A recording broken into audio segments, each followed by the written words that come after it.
Fala pessoal da PM3, tudo bem? É o seguinte, semana passada eu participei de uma palestra, de uma live, junto com a Impulso. Eles são uma comunidade enorme que dão vários benefícios para os membros da comunidade, desconto em curso, desconto em evento, é uma comunidade bem bacana, vocês deviam dar uma olhada.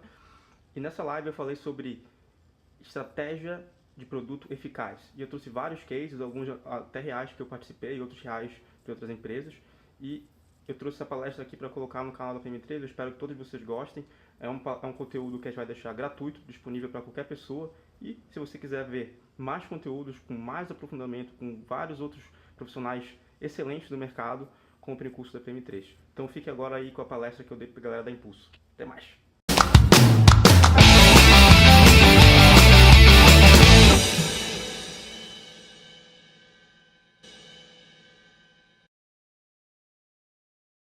Oi, pessoal, tudo bem?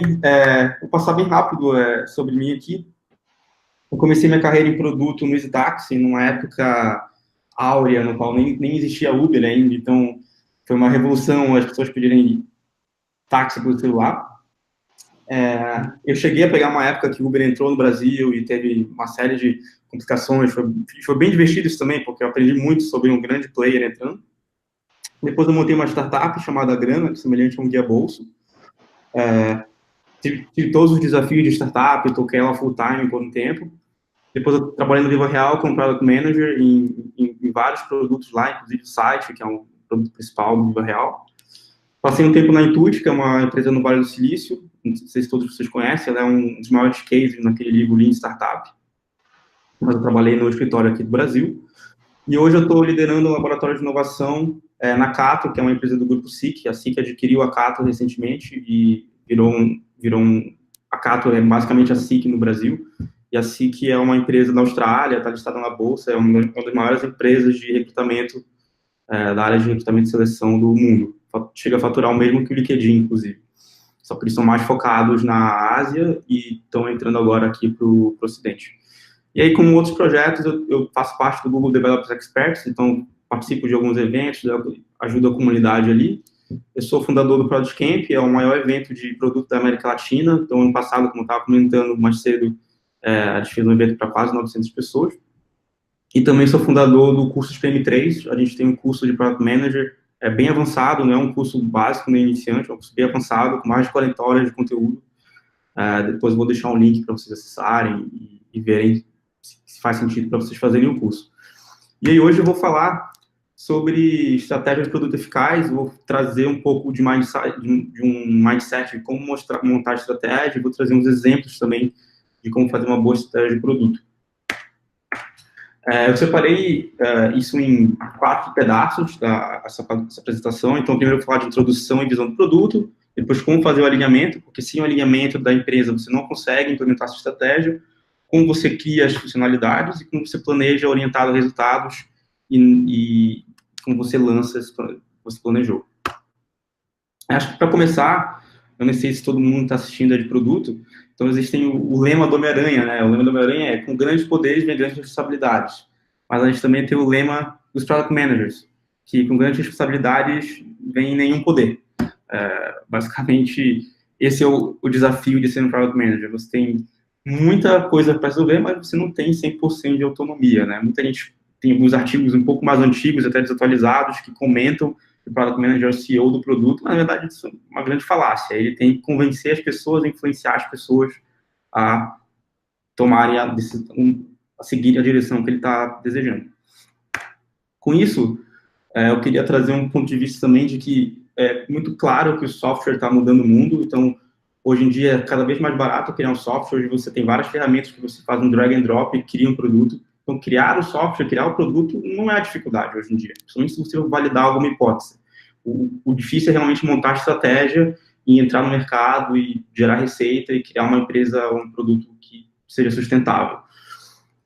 E com o alcance da internet hoje, mobile phones, etc., cada vez mais você alcança um número maior de pessoas. Por incrível que pareça, tem 50% da população, aproximadamente 50%, que ainda não tem acesso à internet, a smartphones ou computador. Então, a gente ainda tem um mercado muito maior do que o atual. Porém, apesar de estar mais fácil criar software hoje, a gente tem os mesmos desafios. Se você está seguindo uma direção e você muda o seu escopo, você vai prejudicar muito o seu produto. Se você sair criando várias funcionalidades só por criar, você vai criar um produto super Frankenstein, que faz mil coisas, mas não faz nada bem. Então, a grande dificuldade é manter essa equipe focada em resultado, em impacto, e não só em criar funcionalidades. E isso entra muito no ponto de estratégia. Então, a dificuldade de gerenciar um produto, ela começa a aparecer quando você, de fato, ganha tração. No começo, quando você não tem usuário, é super fácil. Você vai lá, cria e vai vendo o que dá. Mas quando você começa a ter tração, é um grande problema. E por que isso? Você tem aquilo que os competidores estão fazendo, você tem aquilo que os fundadores desejam criar, você tem o que a sua equipe de produto quer fazer, às vezes Product Manager, UX, você tem aquilo que, se for um caso B2B, que aqueles grandes clientes querem pagar, e às vezes você tem que customizar um software só para eles, que é muito ruim para a visão do produto e para a estratégia dele, porque é algo muito curto prazo. Tem aquilo que o board, os investidores acham que você tem que focar, e é difícil gerenciar essa expectativa perto de todas as outras, até porque eles vão financiar o seu projeto, seu produto. E tem aquilo, em alguns casos, se o produto for algo da mídia, que diz que é o que um produto de massa, que é aquilo que a mídia diz que você vai fazer. Às vezes a mídia diz que esse produto faz algo que, na verdade, ele não faz. E tem, por último, o que talvez seja o mais importante de tudo, que é o que os seus usuários querem, ou o que eles precisam. E é a partir disso que você tem que gerenciar e montar a sua estratégia. Então, demandas mal gerenciadas podem ser problemáticas, pode estragar o seu produto, pode estragar a sua estratégia. E a forma de você lidar com isso é criando uma visão. A partir dessa visão, gerenciar seu produto baseado nessa grande visão. E aí eu vou mostrar aqui, exemplificar tudo isso para vocês, tá? Então, a visão, ela basicamente justifica a existência da sua empresa ou do seu produto, e é a partir dela que você disseca como você vai impactar a vida das pessoas, e às vezes até mesmo a vida dos seus funcionários, como consequência de impactar a vida das pessoas.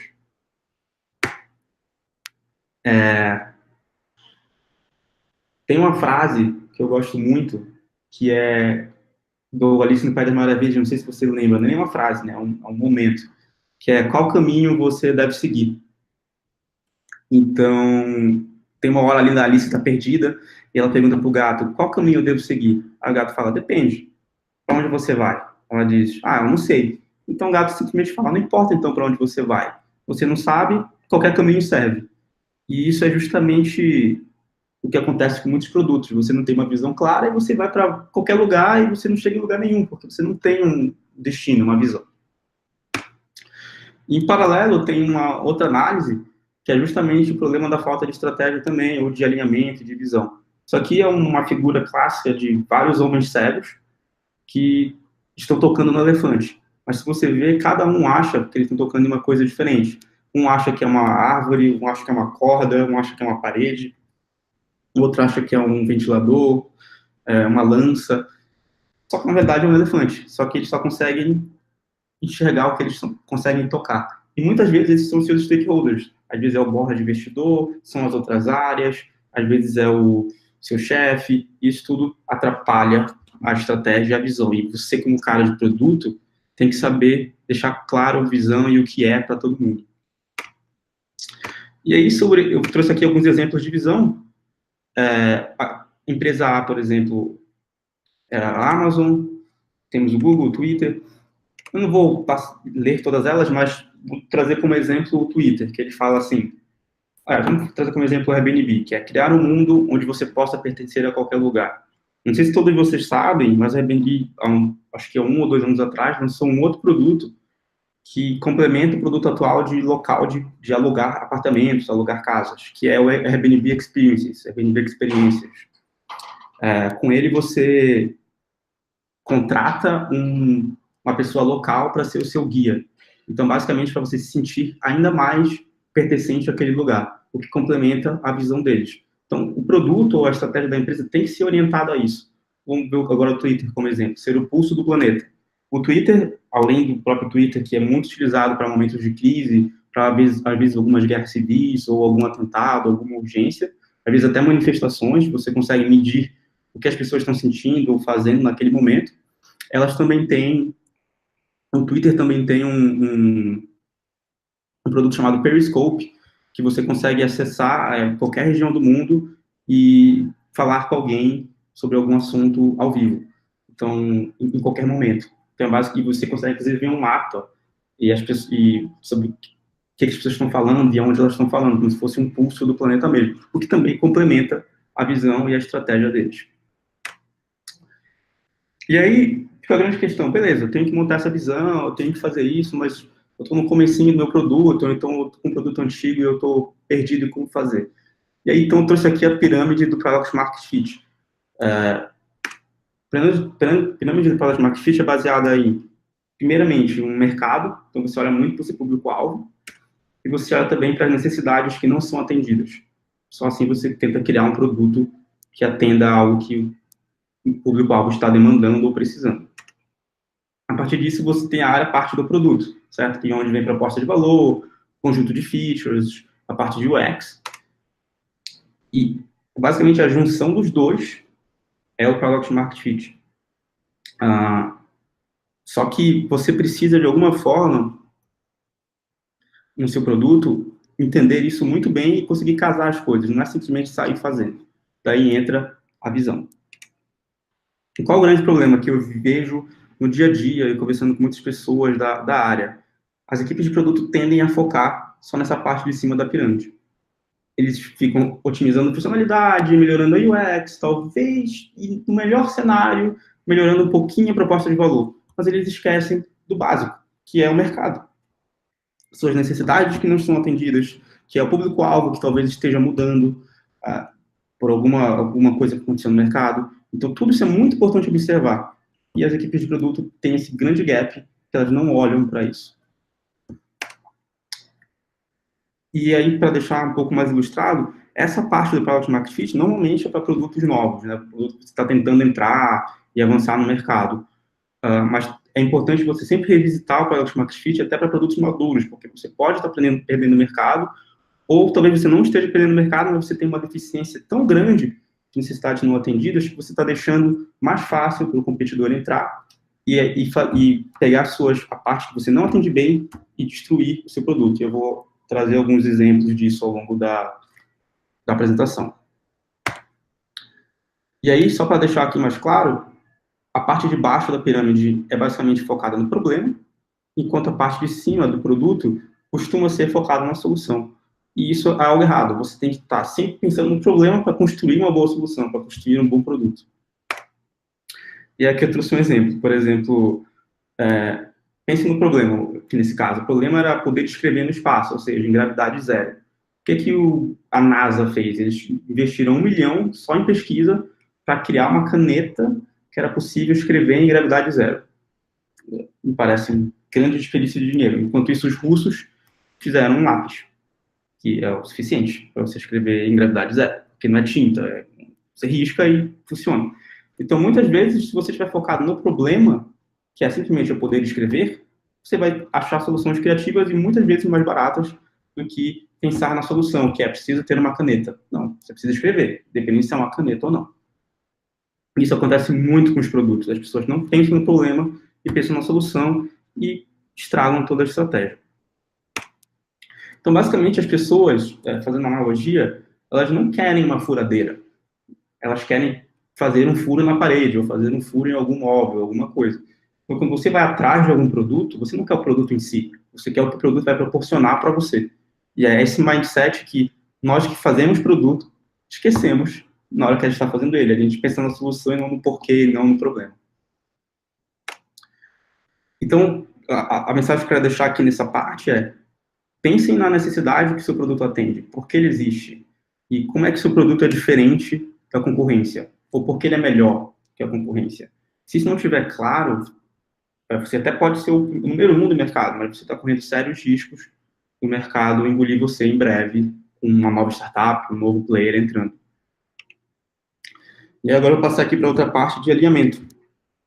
Como você faz o alinhamento dentro da sua empresa para você conseguir seguir a sua estratégia? Ou pelo menos convencer as pessoas a seguirem a sua estratégia. Então, você tem uma série de visões, uma série de pessoas em contextos diferentes, E essas pessoas estão limitadas ao seu contexto. Então, a pessoa de marketing só sabe do contexto de marketing, a pessoa de vendas só sabe do contexto de vendas, e você precisa colocar todo mundo na mesma página. Eu trouxe aqui como exemplo duas formas de fazer isso. Tem a forma one-on-one e tem a forma em grupo. E eu gosto das duas, eu costumo fazer as duas em si, e eu vou exemplificar para vocês como fazer isso. A primeira é a versão one-on-one. Então, o que eu costumo fazer? Eu costumo ter reuniões com essas pessoas que são tomadoras de decisões e são relevantes na empresa. Então, nesse exemplo que eu trouxe aqui, o CPO, a pessoa de vendas e marketing e a parte de engenharia.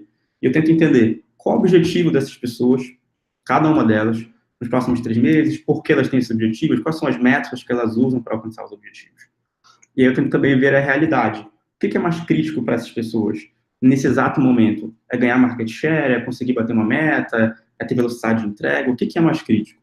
E eu tento ver as opções, como, por exemplo, o que elas acham que eu deveria colocar no roadmap. E assim eu consigo entender se elas têm uma visão completamente diferente ou se elas, pelo menos, concordam em algumas coisas. E, por último, eu tento ver para o futuro. O que eles acham que eu tenho que fazer nos próximos 3 meses? Então, com isso, eu planejo tudo isso, eu não compartilho com ninguém, isso fica só para mim, para eu conseguir mapear, de alguma forma, o que as pessoas, o que meus stakeholders estão pensando, e a partir disso eu gero alguns insights de como eu vou alinhar eles. Então, essa é uma forma muito boa para você começar a ganhar autonomia no seu produto. Basicamente, saber o que cada um precisa, saber o que cada um quer e alinhar com eles. Posteriormente, numa reunião, talvez todo mundo junto, ou convencendo cada um no one-on-one. A parte em grupo, que você pode fazer junto com a parte one-on-one, é um workshop de cocriação. Esse exemplo aqui é real, a gente fazia isso muito lá no Viva Real, mas esse exemplo aqui é um dos workshops que a gente fez. Então, a gente fazia uma introdução em regras do workshop durante 5 minutos, a gente trazia esperanças e medos sobre o propósito daquele workshop, e esse específico a gente estava criando a visão de um produto. Aí depois a gente criava a visão e os objetivos, fazia um planejamento e priorizava. E a gente tentava envolver várias áreas, então a gente envolvia a pessoa de engenharia, a pessoa de UX, a pessoa de marketing comercial, a pessoa do customer success, do suporte, que afinal eles são pessoas de frente do seu produto, e pelo menos 2 pessoas de produto. E ali se debatia e discutia. Essa é uma forma muito boa de você alinhar todo mundo rápido, porque mesmo que essa pessoa discorde de você antes, e mesmo que ela discorde de você ali na hora, ela vai aceitar a decisão do grupo porque ela faz parte do grupo e porque ela vai se sentir dona dessa cocriação. E aí, beleza. Mas como é que eu faço, a grande questão, né, na estratégia também de lançamento, como é que eu faço para alinhar as coisas sem precisar ficar marcando reuniões? Porque aí, putz, eu vou ser muito cansativo, eu ter que falar com 20 pessoas e não vale a pena, não tem esse tempo, não vale a pena. Como resolver? Tem uma técnica que eu já usei mais, hoje em dia tenho usado um pouco menos, mas eu adoro ela. Falando até agora aqui com vocês, eu estou até com vontade de usá-la de novo. Talvez eu faça isso em breve. E é o Working Backwards. É basicamente tem até o link aqui na apresentação, depois eu posso compartilhar com vocês, vocês podem acessar esse link. Mas é uma forma que você especifica o seu produto antes de lançar ele. Então, você escreve uma release para divulgar, simulando uma divulgação do seu produto, do que foi feito e quando ele vai ser lançado. E aí, a partir dessa release, você passa para as pessoas. O público-alvo, obviamente, depende dos seus stakeholders, em quem você quer focar. Mas a release tem que ser focada no problema do cliente. Lembrem, nunca é na solução, é no problema. O que você está resolvendo, por que você está resolvendo. E talvez você coloque um pouco de solução ali para ilustrar. E por que eu falo para focar em releases? Antes de fazer o produto. Porque se você tiver especificado na release algo ruim ou algo errado, é muito mais barato você iterar na release, a partir de feedbacks dos stakeholders ou até de usuários, do que você refazer o produto. Vai demorar semanas e vai custar muito caro fazer isso. Então, é muito mais barato e ágil fazer pela release. E eu trouxe aqui esse exemplo de uma possível release que você pode fazer. Então, você cria o título do seu produto ou da funcionalidade que você está criando, um subtítulo descrevendo como as pessoas vão usar ou como elas vão se beneficiar dessa solução nova. Você faz um resuminho falando da funcionalidade, tratando dos benefícios, e você tem que sempre assumir que quem está lendo não sabe nada, que essa pessoa sabe pouco. e quer dar uma leiga, como se fosse um release para a internet mesmo. Aí depois você descreve o problema, descreve a solução. É legal para ilustrar, para deixar algo dinâmico, você simular a citação de alguém da empresa, ressaltando as vantagens, pode ser uma citação de um CEO, algo assim. Você explica como você vai começar a usar a nova funcionalidade e você coloca um call to action chamando as pessoas clicarem e utilizarem, como se fosse uma release, um e-mail para os seus clientes mesmo. Se sua release tiver algumas dicas, né, regras de bolso, se sua release tiver mais de uma página, provavelmente porque ela é muito grande, você tem que fazer algo bem enxuto, de 3 a 4 sentenças. É uma boa prática você incluir um FAQ nessa sua release, que já responda algumas perguntas que você acredita que as pessoas vão ter. Isso vai deixar super fácil de entender, qualquer pessoa que lê vai entender, vai compreender. E outro ponto é, se a release for difícil de escrever, se você estiver tendo dificuldade, provavelmente é porque o seu produto ou sua funcionalidade não vai ser boa. Então, a ideia é que a release seja simples e fácil e óbvia, talvez, para ser boa. E evite escrever muito technicate. Lembre-se que você está falando com o seu usuário. A não ser que o seu usuário seja um desenvolvedor, não faz sentido você entrar em muitos detalhes de API, banco, integração, não precisa. Foque de uma maneira linguajar simples. Inclusive, algumas vezes eu já usei esse tipo de técnica mostrando para o usuário real o que a gente queria lançar e pegar feedback dele ali com a release. E isso facilitou muito o trabalho de produto, porque ele já entendia o que era e a gente conseguia otimizar e direcionar a funcionalidade antes mesmo de começar a desenvolver. Então, vamos supor que agora você validou a sua release, e o que você faz depois de validar ela? Beleza, esse é um bom ponto. Você pode usar ela como guia, ou seja, de vez em quando você e sua equipe, vocês voltam para essa release e olha, será que a gente está focando no que estava na release? A gente fugiu? A gente está criando coisas a mais? Muitas equipes de software, de produto, de tecnologia, elas fazem o famoso overbuilding. Você define algo, mas vão surgir ideias e insights, e você vai criando coisas novas, para vai evoluindo, quando você vê, você demorou um tempo para entregar uma coisa menor que você tinha se comprometido. Então, a release também serve como um guia para você sempre voltar e verificar se está fazendo certo. Então, eu vou partir aqui para a terceira parte da palestra, indo para criando features. Como é que você faz, como é que você chega na conclusão de que você tem que criar uma funcionalidade? Sempre lembrando que você tem que criar algo para resolver um problema, e não só por criar. E lembrando, isso parece óbvio quando você lê, mas muita gente comete esse erro. Más funcionalidades não vão aumentar o valor do seu produto. Pelo contrário, existe a grande chance de elas diminuírem. Mas não quer dizer que vai, óbvio, mas elas não garantem aumento de valor do produto. Eu vou exemplificar aqui por quê. Antes de exemplificar, eu quero trazer o Kano Model, que é uma forma simples de priorizar a funcionalidade do seu produto. E o Kano Model ele separa em 3 funcionalidades, ou serviços, né? São Basic Needs, necessidades básicas, os Linear Satisfiers, algo satisfatório acima da média, e os Delighters, que são uma categoria de coisas incríveis que o seu produto faz. Basicamente, ele é separado em 2 linhas, né? Necessidade não atendida, necessidade totalmente atendida, e a outra linha de satisfação ou insatisfação do usuário. E aí você tem o Kano Model, que é, como falei, Baseline Expectations, o Linear Satisfiers e o Delighters. E aí, para simplificar, pense no Kano Model como o seguinte: você está num belo quarto de hotel, como esse, um quarto padrão, até um pouco acima da média, mas quando você vê essa foto, antes de alugar o hotel, é isso que você espera. Você espera chegar lá e se sentir confortável, dormir bem na cama, ser geladinho, ar-condicionado. Beleza. Agora, imagina se nesse mesmo hotel, sem eles falarem para você, toda a hora tem um bolo de cenoura, quentinho, super saboroso, com chocolate. Toda hora. Você passa ali no seu quarto, tem um bolo de cenoura quente, novinho em folha para você. Você vai sair desse hotel de uma maneira surpreso, feliz, satisfeito, porque ele superou as suas expectativas. Ele entregou para você um bolinho de cenoura de graça, quentinho, na porta do seu quarto o tempo inteiro. Isso não é algo que você esperava quando você contratou aquele hotel. Então, ele superou. Então, o Kano Model nada mais é que isso quando se trata de Delighters. Um outro exemplo é o Easytax, por exemplo. Em 2013, 2014, era super diferente pedir táxi pelo celular. As pessoas estavam acostumadas a ligar no telefone para a cooperativa e agendar um horário. Então, isso era um mega delighter, um super diferencial.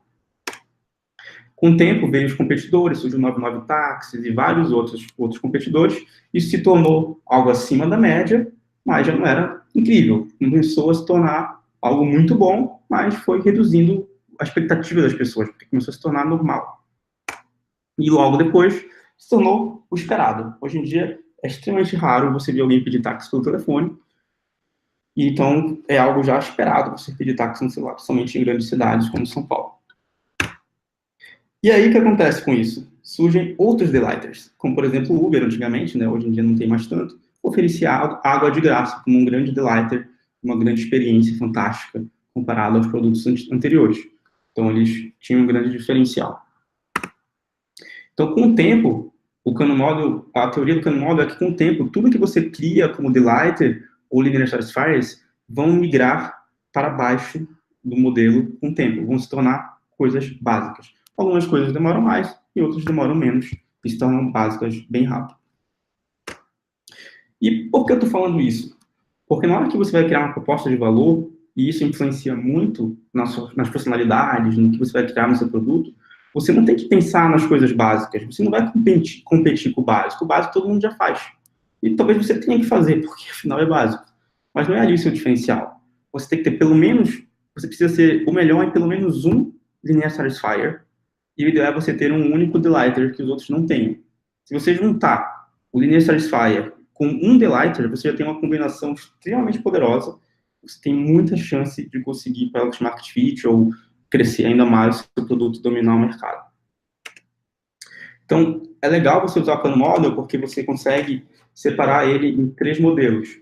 Por exemplo, se você quer se diferenciar do mercado, você está focando em delighters e em linear satisfiers, ou seja, diferenciação. Se você está focando em basic needs, você está focando em neutralização, que é alcançar os competidores. E, por último, tem algo que não entra no Kahneman Model, mas a gente sabe, trabalhando em tecnologia, que é super importante, que é a produtividade. Às vezes eu preciso matar um débito técnico, eu tenho uma pendência técnica que atrasa meu time, e aí vou dedicar algumas horas para resolver aquilo. Isso é basicamente uma forma que eu faço, às vezes, de taguear tudo que eu estou investindo como produto, no meu produto, para depois olhar, poxa, deixa eu ver o que eu investi nesse trimestre. Eu investi em diferenciação, em neutralização, em produtividade. Então, isso é um exercício muito bom que você pode conectar com o Kahneman Model. E eu recomendo focar em apenas um desses, pelo menos a cada trimestre. Tenha um foco específico. Não faça separadinho, 25%, 33% em cada. Então, vamos falar agora de alguns erros comuns que eu vejo muitas equipes de produtos cometendo, e eu mesmo já cometi algum desses erros. O erro número 1 é querer se provar. Isso é muito comum em startups.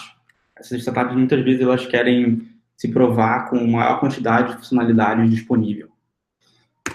O erro número 2 é a intuição levar ao erro. É muito intuitivo você pensar que criar um produto com mais funcionalidades vai aumentar o valor da sua empresa, vai ajudar você a vender mais, vai ajudar você a adquirir mais usuários. E muitas vezes acontece do tipo, não, quando lançar a funcionalidade tal, a gente vai dar certo e vai crescer muito. Isso é uma falácia, é uma intuição, você não tem provas disso. E também tem a motivação do usuário. A maioria das vezes que um usuário baixa um produto, não é pelo superset de coisas que ele faz. Muitas vezes é para resolver 1 ou 2 problemas super específicos. E aí eu posso dar um exemplo muito claro, o Word. O Word tem, acho que, eu não sei quantos, mas mais de 100 funcionalidades. E a maioria das pessoas usam 2, que é escrever e salvar. É isso. Por isso que, por exemplo, o Google Drive com o Google Docs ganhou muito no mercado, porque ele simplificou pra caramba a experiência do Word, colocou uma experiência nova, que era o compartilhamento em tempo real, e edição em tempo real, e resolveu uma dor diferente que o Word resolvia, e resolvia bem, e muito bem, por sinal, o que ele já fazia de mais específico, que era escrever texto e salvar. Então, muitas vezes, o usuário compra esse produto para algo específico, e é isso que você tem que entender, por quê ele está comprando. Não é por tudo, é por alguma coisinha, e é essa coisinha que você tem que descobrir para otimizar e melhorar ainda mais. Ou talvez descobrir outras coisinhas e criar novos produtos. Então, esse é um exemplo muito clássico de aquisição de produtos. desculpa, aquisição de usuários. Você tem um alto volume de visitantes, você tem um grande gap aqui de sign-up, aí você tem menos pessoas que seguem o seu onboarding, você tem a retenção vai diminuindo a cada dia, a cada semana, e você tem um pouquinho de usuários que fica ali um mês depois. Qual o problema? Muita gente foca o problema aqui, no começo, na visita. Elas acham que esse é o foco. Mas eles falam, tá todo mundo pedindo por essa funcionalidade aqui, então eu vou colocar, quando eu colocar essa funcionalidade, mais pessoas vão ficar no meu produto, porque se eles estão pedindo, mas na verdade não é esse o problema. O problema está bem aqui no finalzinho. Você tem que entender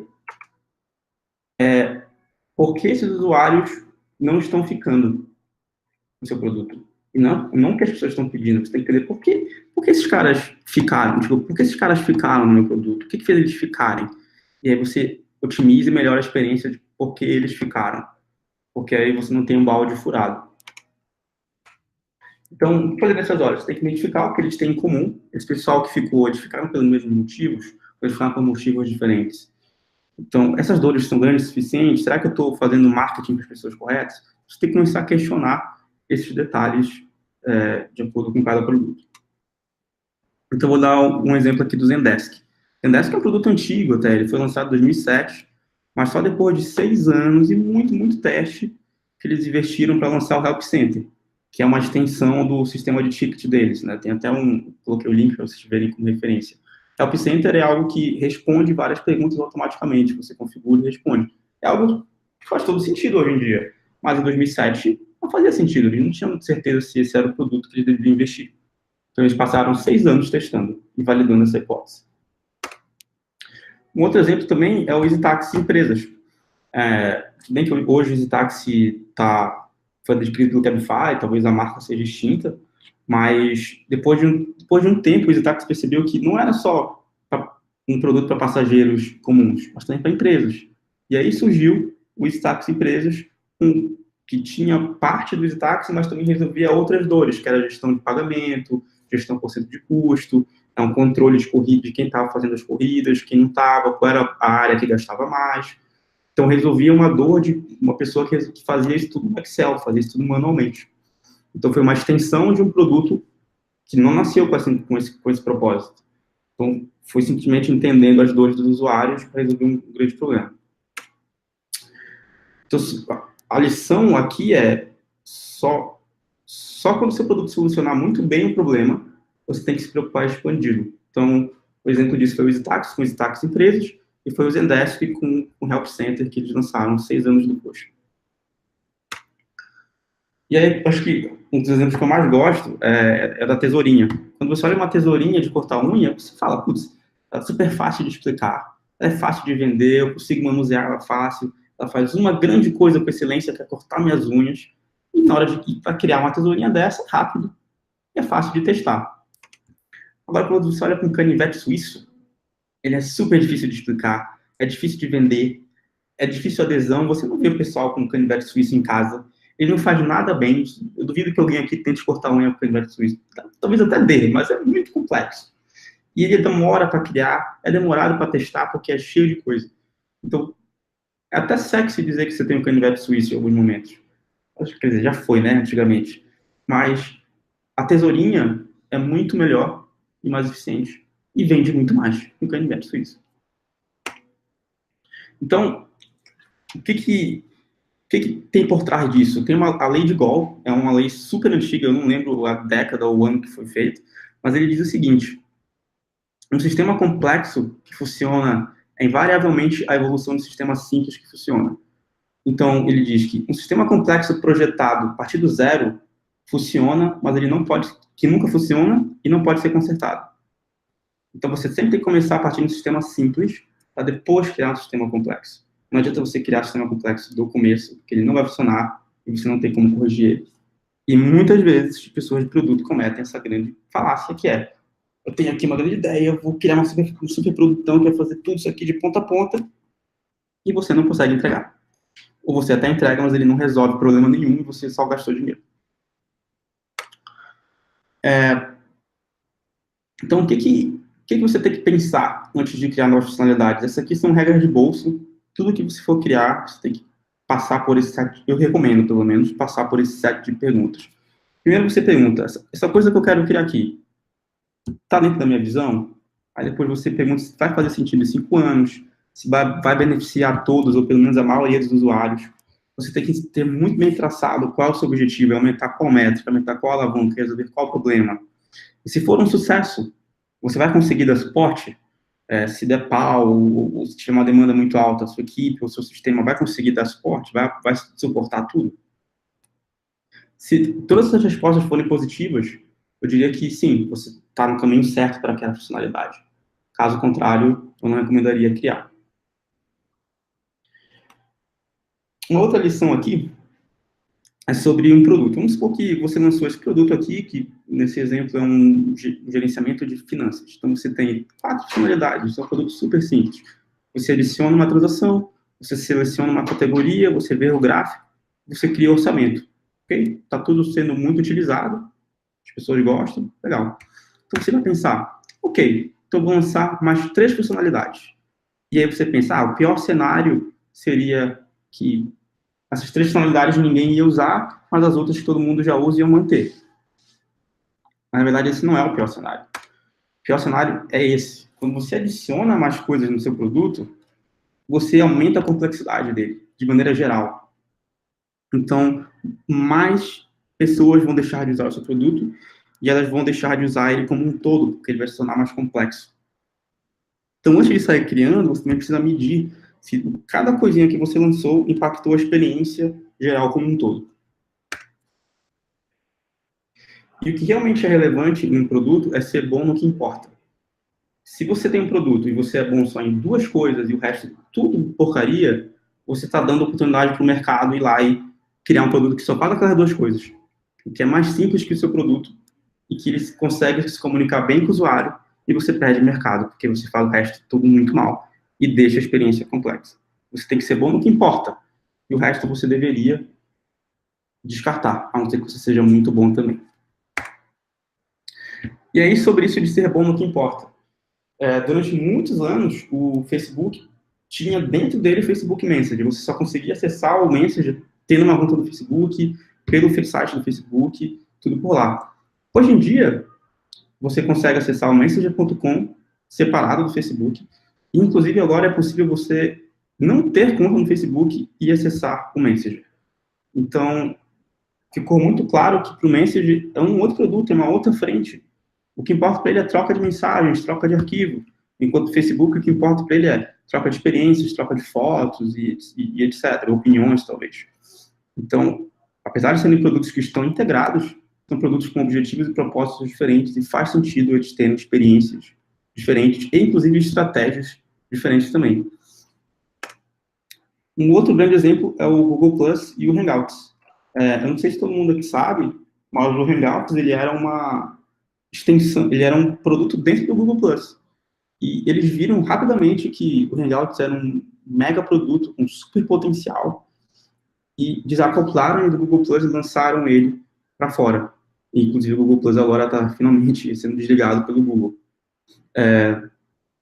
Então, é muito importante você entender no que você é bom e, às vezes, você é bom numa partezinha do seu produto. E ali talvez esteja uma grande oportunidade para você fazer o famoso spin-off e criar um novo produto e alavancar a receita da sua empresa e deixar os seus usuários super felizes e satisfeitos.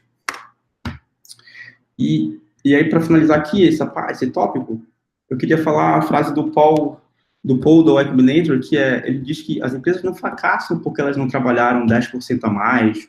Na verdade, elas falham porque elas trabalharam nas coisas erradas. E essa lição não é só em termos de funcionalidade, mas em termos de estratégia do produto. Se você está focando em estratégia errada, se você está focando no público errado, se você está investindo nas funcionalidades erradas, você vai ter muita chance de falhar. E não é porque você não se esforçou, é porque você simplesmente focou nas coisas erradas. E lembrando, funcionalidade não é necessariamente a melhor coisa que você deveria focar. Você tem que focar no que você é bom e nas dores que você quer resolver. E é preciso saber dizer não também. Aqui eles têm um exemplo do Notes da Apple, que é um aplicativo de notas mais simples que eu conheço, versus o Evernote, que antigamente era super simples, mas hoje é extremamente complexo. Hoje você tem tags, você anexa fotos, e você cria pastas, e e você coloca mapa, e você tem notebooks dentro deles que tem notas diferentes, e você tem várias views de lista, de grid, etc. Super complexo. Inclusive, o Evernote está perdendo muito mercado, agora está dando uma melhorada, mas ele perdeu durante muitos anos muito mercado para outros aplicativos de notas, tipo da Apple, porque eles resolvem algo super bem. Então, simplesmente entrar e fazer uma nota. Não quero perder tempo organizando super hardcore minhas coisas. Claro que sim, existe usuário que quer fazer isso, mas é a minoria.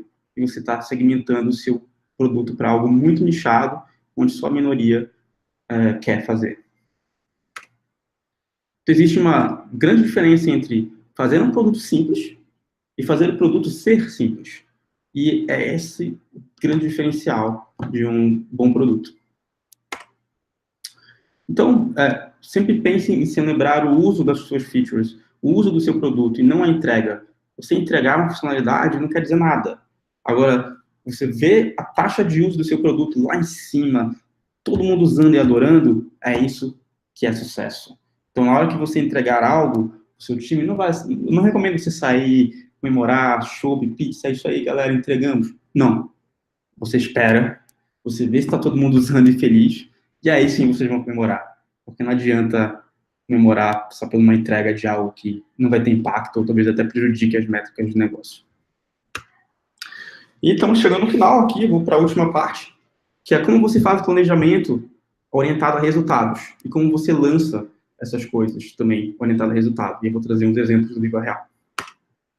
Então, primeiro aqui, eles têm, eu vou passar um pouco rápido por essa parte, a gente tem aqui uns componentes de roadmap.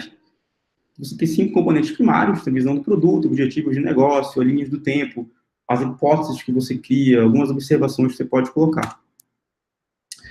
E dentro de cada componente você tem subcomponentes. Então você tem, por exemplo, dentro de objetivos, os KPIs do produto, ou dentro de hipóteses, as funcionalidades, o nível de confiança, etc. Esse aqui é um roadmap bem legal, que é um roadmap do governo do Reino Unido, inclusive adoraria que o nosso governo tivesse um roadmap desse, no qual você consegue acompanhar cada ação que eles estão fazendo e o resultado de cada uma delas, se está completo ou não, qual é o objetivo, etc. Então, é algo super transparente, você poderia ter algo bem parecido e compartilhar na sua empresa. Essa ferramenta que eles estão usando aqui é o Product Plan, eu deixei inclusive o link, qualquer pessoa pode acessar e ver esse roadmap do governo do Reino Unido. E aí a grande questão é, na hora que você cria um roadmap, você quer ser outcome ou output driven? Eu até deixei um link aqui de um texto que explica bem essa teoria de como você cria um roadmap guiado pelos usuários e resultados ao invés de só criar funcionalidade. Então, quando você pensa em input, nessa figurinha aqui, você inputa colocando café, o output é você beber o café, mas o outcome é o sentimento bom de beber o café, aquela experiência de um café gostoso, de você se sentir bem. É isso que você quer causar nos seus usuários, é essa experiência que você quer que eles sintam. Então, quando você cria um roadmap, lembre-se que a gente falei de visão, falei de que estratégia tem que ser focado no problema, etc. Então, quando você vai criar um roadmap, você olha para o resultado que você quer alcançar de negócio. Aumentar a receita, aumentar algum KPI, aumentar alguma métrica, aumentar a satisfação. A partir desse objetivo, você quer abrir oportunidades, que são nada mais que hipóteses. Nessas hipóteses, você pode ser super criativo, pensar em 1000 coisas. Mas lembra que não é a solução ainda, são hipóteses. Depois da hipótese, da oportunidade, você quebra as possíveis soluções. E aí você pode ter N possíveis soluções, das mais complexas às mais simples. E a partir da solução, você quebra em experimentos. E é aí que mora a grande diferença. Se você tratar o seu roadmap como experimentos para validação ou invalidação de hipóteses, você começa a fazer um bom trabalho de product management e um bom trabalho de estratégia. Porque aí você não tem mais convicções, você não é uma pessoa mais que acredita e faz algo, você se torna uma pessoa mais orientada a dados e mais orientada a evidências, no qual você simplesmente valida hipóteses e as melhores hipóteses vencem e você implementa algo que tem impacto no negócio. Então, eu trouxe um exemplo aqui. Pense que você faz parte de uma tripulação você é um capitão de uma tripulação do navio, e o seu objetivo é manter sua tripulação saudável. Então, você tem aqui 3 hipóteses. Você cria a hipótese de manter um navio limpo, dar uma alimentação saudável ou fazer exercícios regulares. Vamos supor que você apostou por alguns motivos, que a alimentação saudável era a melhor hipótese. E aí você quebra em duas possíveis soluções, frutas ou arroz. Dentro de frutas, tem várias categorias, e você tem maçãs e laranjas, e você opta pela laranja. E aí você testa e vê se laranja é, de fato, algo que vai deixar a sua tripulação mais saudável. Então é mais ou menos isso que você tem que fazer com o seu produto. Então você identifica necessidades ou problemas, no caso, manter a tripulação saudável. Você cria as hipóteses, ou seja, faz com que eles comam de maneira saudável, seja com frutas, arroz, legumes, etc. E aí você tem a solução, que é propriamente dito que eu acabei de falar, as frutas, talvez laranja, etc. E como você cria hipótese? Isso é um assunto que a gente poderia até aprofundar mais, mas, de maneira geral, como é que você cria uma hipótese? Esse é um modelo que eu gosto muito, é o se variável, então resultado, porque é racional. Então, esse é um exemplo real, que a gente aplicou no nível real. Se os usuários conseguirem comparar imóveis com mais facilidade, então a taxa de conversão vai aumentar, porque a gente sabe que eles fazem isso de maneira não estruturada, com múltiplas abas, ou seja, uma experiência ruim, eles ficarem vendo muitas abas e trocando de aba, etc. Então, essa era a nossa hipótese, a gente quer que os usuários comparem com mais facilidade os imóveis. E aí, voltando aqui, ó, a variável era conseguirem comparar imóveis com mais facilidade. O resultado qual era? A taxa de conversão aumentar. Por quê? Que é o nosso racional, que é onde eu mostro o quanto eu conheço o meu usuário. Porque a gente sabe que eles fazem esse diálogo de maneira não estruturada, em múltiplas abas, que é uma experiência naturalmente ruim. Então, o que a gente fez para resolver esse problema, para resolver essa hipótese, para validar essa hipótese lá de fato no problema? Obviamente, a gente entrevistou usuários, então, pelas entrevistas, a gente detectou esse problema, mas a gente tinha que validar isso de maneira quantitativa. Então, o lado A, aqui à esquerda, era a versão original do site do Viva Real, que ainda é muito semelhante ao que é hoje. E aqui à direita é o lado B. Então, o lado B foi a versão nova que a gente criou, onde a gente colocava vários imóveis um lado do outro, para o usuário comparar facilmente o preço, as características do imóvel, e eles rodou um teste B. Essa era a versão final, como ficou o grid. Então, você consegue ver vários imóveis de uma só vez e dizer qual é o mais aderente para você. E a gente conseguiu uma conversão de 7% melhor. Então, a gente comentou essa taxa de conversão de 7% só com esse teste, o que validou a nossa hipótese, que foi a que eu formulei anteriormente aqui para vocês. E aí, um fun fact, que é algo bem interessante, a gente não colocou isso, apesar de ter sido validado, a gente não colocou essa visão aqui como a principal do produto. Por quê? Se vocês olharem, essa versão, que é a versão semelhante à atual da página hoje, ela tem isso que está marcado em vermelho, que são os textos, um resuminho do que é aquele imóvel, o que tem, o resumo da descrição do imóvel.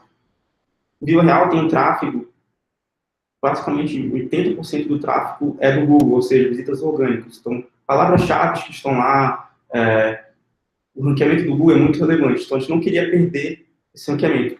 Talvez a gente nem perdesse, mas a gente não queria correr o risco. Então, a gente deixou uma opção para os usuários mais avançados clicarem e conseguirem fazer a comparação. Mas a gente deixou com a tela principal, o robôzinho do Google acessar a anterior, mesmo que a gente ficasse com 7% de conversão a menos, simplesmente pelo grande risco de negócio. Então, isso quer dizer o quê? Por mais que você valide essa hipótese, que elas têm um grande ganho, às vezes, por risco de negócio, não vale a pena arriscar. E aí você toma uma decisão não tão agressiva, que foi a que a gente tomou em deixar só como opcional ali no botão. Então, isso nada mais é que uma mudança. A gente estava seguindo para validar uma hipótese, a gente validou, mas a gente decidiu não ser tão agressivo. Então, as mudanças, elas são constantes, são bem-vindas, e faz parte da estratégia do seu produto, você está sempre mudando ela. Se você costuma não mudar a sua estratégia, talvez algo esteja errado no seu produto, e você talvez não esteja aprendendo rápido o suficiente. Então, estamos chegando aqui no final. Algumas lições de tudo que eu falei. Tentem sempre se lembrar o uso das coisas que vocês criam e não a entrega. Pensem sempre em hipóteses, em como testar as hipóteses de maneira inteligente e barata. Façam algo muito bem, façam funcionalidades, entreguem valor de uma maneira incrível antes de querer fazer mais coisas. Tem lá o exemplo do táxi, o exemplo do Zendesk e o exemplo ilustrativo do gerenciamento financeiro que eu trouxe. Crie uma visão de produto e direcione tudo que você faz baseado nessa visão. E foque também em outcomes, ou seja, em resultados, e não em outputs, que são simplesmente funcionalidade. E, antes de terminar, eu queria deixar aqui um recadinho para o pessoal da Impulso. Eu queria convidar vocês a conhecerem o curso da PM3. O curso está 100% lançado, disponível, mais de 40 horas de conteúdo. Vocês podem acessar o site e ver alguns detalhes. Eu estou conversando com a Geisa e com o pessoal da Impulso para a gente ter um desconto exclusivo para quem é da Impulso. E também tem o Project Camp, e a gente já está organizando o evento para 2019, vai ser em dezembro, em São Paulo. Vocês podem acessar o site, projectcamp.br, assinar a newsletter, vocês vão ser os primeiros a saber sobre os próximos ingressos. Então, por favor, eu gostaria muito de ver a galera da Impulso lá. Pessoal, muito obrigado. Quem quiser baixar o slide, pode conversar com o pessoal da Impulso, eles vão ter os slides para enviar para vocês. Ou, se também podem enviar para mim, para Almeida Marcel, mais impulso@gmail.com. E se alguém tiver perguntas, estou aqui agora.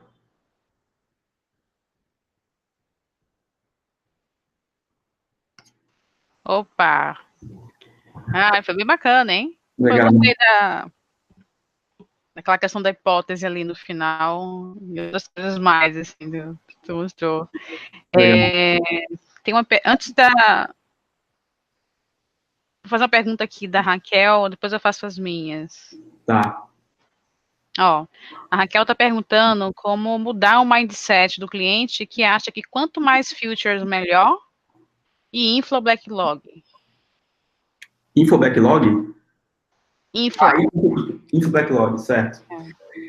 Isso depende muito do contexto que você está. Às vezes, eu já trabalhei em muitos produtos B2B, e em B2B isso é mais complexo mesmo, porque às vezes você chegar no cliente uma mega cartela de funcionalidades, você consegue vender mais fácil. É inquestionável isso, e existe uma pressão de vendas para isso acontecer. No EasyTaxi, eu tenho um exemplo muito emblemático, que tinham grandes clientes que queriam a funcionalidade de agendamento, porque eles estavam acostumados a agendar táxi pela cooperativa, e eles queriam agendar táxi. Ok, naquela época a gente já sabia que não fazia sentido agendar táxi, que era só você pegar o app, apertar um botão, o táxi iria chegar, assim como é o Uber, o Cabify, todos esses outros hoje em dia. Mas isso não entrava na cabeça do cliente. Então a gente passou 6 meses batalhando com comercial, segurando a barra, mas a gente teve que ceder e, enfim, fazer a funcionalidade. Mas o que a gente fez? A gente fez ela de um jeito simples, eu diria talvez até de um jeito burro, para a gente poupar tempo e validar uma hipótese. Porque nada mais do que o cliente pede para você, às vezes você pode transformar isso numa hipótese, você pode fazer uma versão, um protótipo disso e ver se ele vai usar de fato. Às vezes ele nem usa. Então o que a gente fez? A gente colocou um botão de agendamento, que o cliente clicava em agendar e colocava uma data ali. Uma data e uma hora. Aquilo lá não era um sistema de agendamento inteligente, não era nada incrível. Simplesmente ele notificava a gente para a gente pedir um táxi para aquele cliente naquela hora. Era só isso que ele fazia. Ele nem pedir táxi ele pedia. Então, a gente viu que ninguém usou, mas eles tinham um negócio lá e ajudava o comercial a vender. Então, você pode usar estratégias um pouco mais inteligentes e não simplesmente desenvolver a funcionalidade inteira, super complexa, para ver se as pessoas, de fato, vão usar. Mas eu entendo que, às vezes, não tem saída. Eu não tenho resposta fácil para isso. Às vezes, principalmente produto B2B, o cliente pede e, às vezes, você tem que ceder. Aí vai muito da cultura da empresa, o quanto você consegue convencer o cliente ou mostrar alternativas para ele não querer ou mudar de ideia quanto àquela funcionalidade.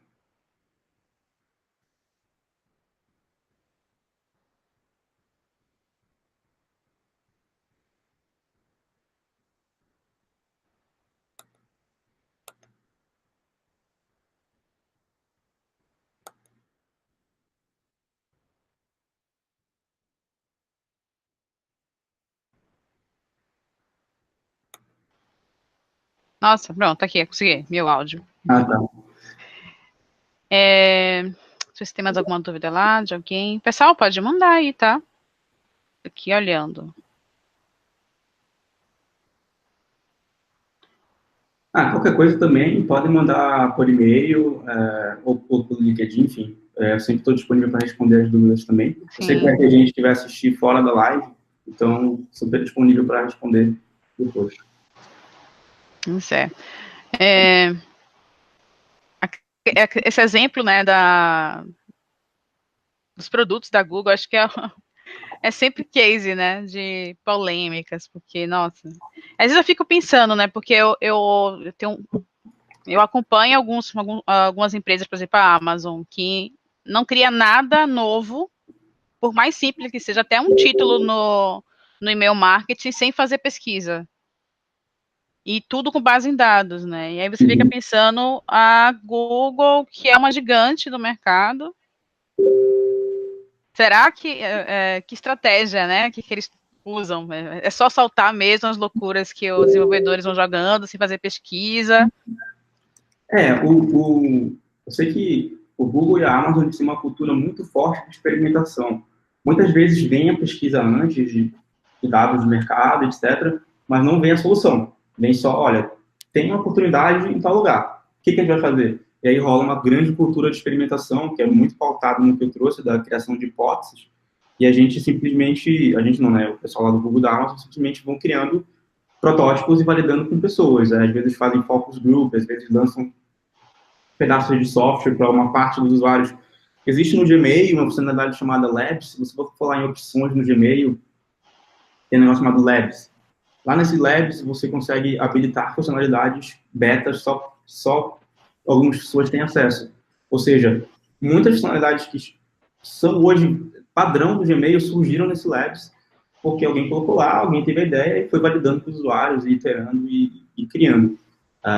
Então, acho que sim, vem de dados, e às vezes vem até de entrevista, de bate-papo com uma série de usuários, mas a solução nada mais é que uma pancada de hipóteses que você vai testando. Ó, tem mais uma pergunta aqui do Alessandro. Como realizar o alinhamento do seu time com os resultados de produtos? Certo. Se eu entendi bem a pergunta, resultados de produto, alinhamento do time, como assim, resultados de produto? Ah, se ele puder explicar um pouco mais a pergunta, o que seria o resultado, o alinhamento do time com o resultado de produto? Acho que ele vai colocar lá. Ó, enquanto a gente espera o Alessandro explicar um pouquinho melhor essa pergunta, Coelho está falando aqui em qual área você trabalha na Impulso. Coelho, depende de quem é a pessoa. O Marcel, ele é um parceiro da Impulso. Eu trabalho na Impulso. É isso a tua pergunta? Ó,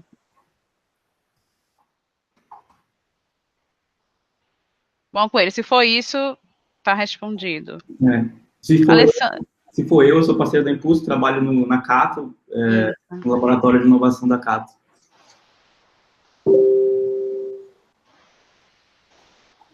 Ó, Henrique Suejima, que massa, olha ele. Aproveitando o gancho sobre produtos da Google Amazon, provocação. Produto eficaz torna desnecessária a preocupação com a agilidade? Boa pergunta.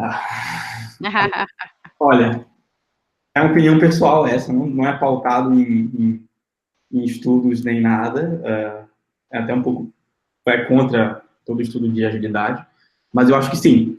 Eu acho que o gargalo, hoje em dia, não é mais software, não é mais desenvolvimento de software, que era o gargalo antigamente. Era complicado fazer software, precisava fazer um bom planejamento, uma boa gestão, não era simples. Hoje em dia, convenhamos, não estou desmerecendo o trabalho de desenvolvedores, eu acho que é um trabalho ainda complexo, mas ainda assim é mais fácil. Você pega um produto de drag and drop, tipo Bubble, Google App Maker, vários produtos de drag and drop, você cria um produto. E você sai e funciona e vende esse produto. Então, eu acho que sim, o problema da agilidade diminuiu drasticamente. Acho que o novo gargalo é produto agora. Eu acredito que o novo gargalo é a estratégia de produto, é a estratégia de go-to-market, é a estratégia de mapear mercado, entender o consumidor. Esse é o novo gargalo. Se você entende isso bem, a forma que você desenvolve é um segundo problema que já está mais fácil de solucionar pelas facilidades de desenvolvimento. Tanta coisa open source, com novas tecnologias que são mais fáceis de desenvolver. Por exemplo, desenvolver em React ou em Node é muito mais simples do que você desenvolver em Delphi, que era na época que surgiu o método Agile. Então, acho que o gargalo, assim, mudou para produto. Ah, ótimo, ótimo. O Alessandro ainda não mandou aqui pra gente.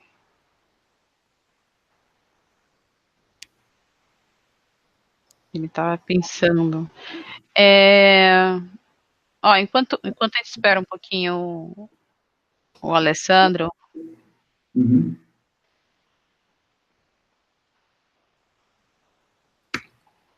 Ah, pronto, ele mandou aqui.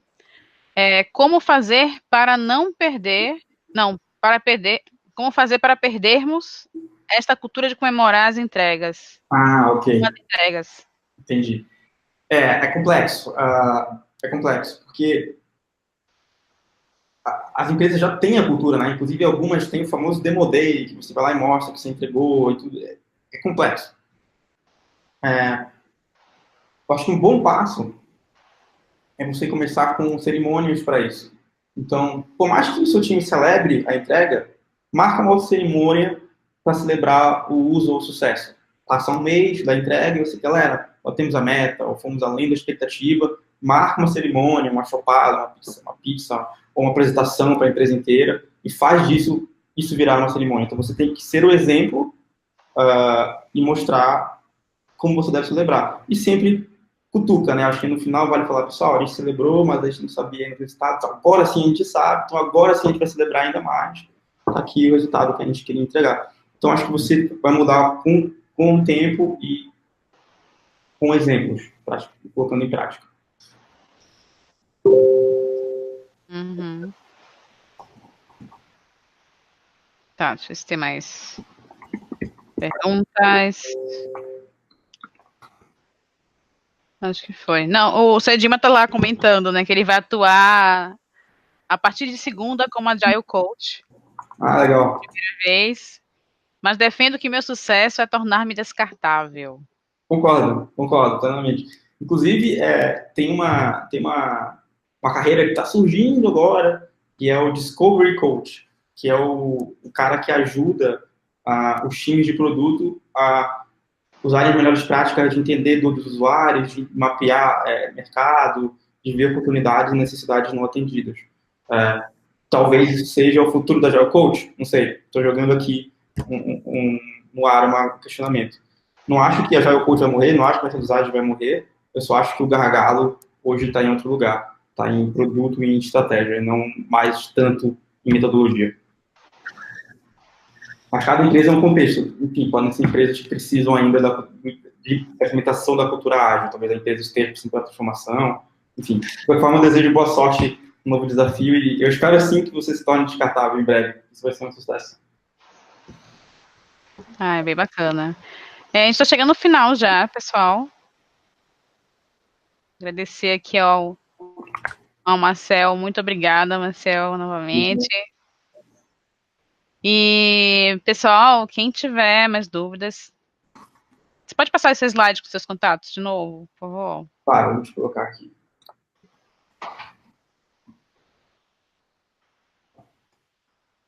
Enquanto eu estou falando aqui os recadinhos do pessoal, aqui, ó, o Suedima está falando que o Nubank é um exemplo próximo de nós, na real. Eles não focam no processo, mas no valor do cliente, no valor ao cliente. Isso mesmo. E Coelho tá falando aqui, sei que isso não tem nada a ver, mas gostaria de perguntar uma coisa. Eu programo em PHP e escuto que PHP morreu. O que você acha disso? Acho que o PHP sim está caindo no desuso. Tem tecnologias novas e mais fáceis para desenvolver do que PHP, fato, isso é inquestionável. Mas eu não acho que morreu, ainda tem centenas, milhares de sistemas que são PHP. PHP ainda é uma das tecnologias mais usadas, mas como sugestão, eu sugeriria você aprender algumas tecnologias mais novas, como Node, React, Python. Eu acho que empresas novas, com uma pegada mais jovem, estão entrando mais para essas tecnologias e não tanto com PHP. Ó, essa eu posso responder também, ó. Eu comecei programando em PHP, tá, gente? E eu ouço há muito tempo, inclusive, que Java vai morrer, que vão largar.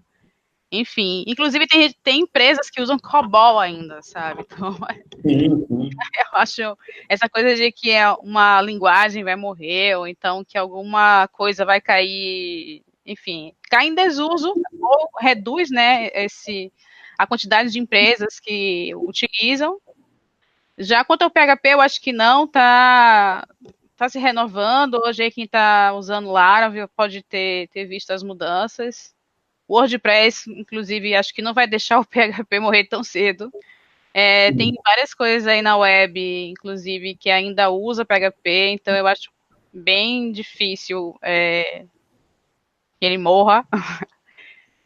Ele vai perder mercado, mas morrer eu acho que não, tá, Coelho? Inclusive, tem coisas que eu uso que eu tive que voltar a estudar PHP. A última vez que eu usei PHP foi no PHP 4, tem muito tempo. Hoje ele tá no 8, né? Nem lembro mais. E aí eu tive que voltar, dar uma olhada na documentação para poder fazer um projeto que eu estava usando. Acho que é isso, gente. A gente vai terminar. Obrigada demais, viu, Marcelo? Adorei. Legal, obrigado.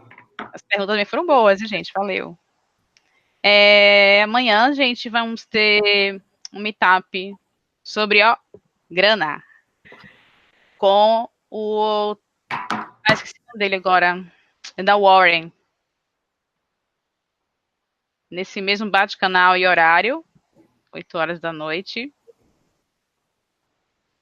E aí, quem ainda não acessa, quem ainda não conhece, né, Impulso, eu vou deixar aqui no vídeo as informações.